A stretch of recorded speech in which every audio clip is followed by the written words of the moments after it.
মুজাফফর আহমদ এখনও অত্যন্ত প্রাসঙ্গিক।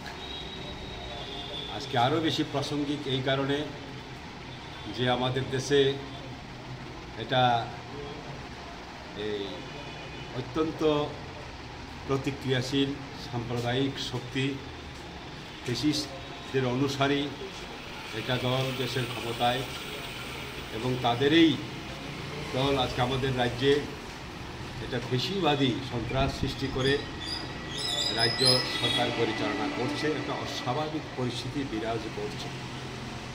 এই সময় কমরেড মুজাফফর আহমদ অত্যন্ত প্রাসঙ্গিক এই কারণে যে মানুষের অধিকার, মানুষের গণতান্ত্রিক অধিকার প্রতিষ্ঠা, ব্যক্তি স্বাধীনতা, এগুলির জন্য উনি আজীবন সংগ্রাম করে গেছেন।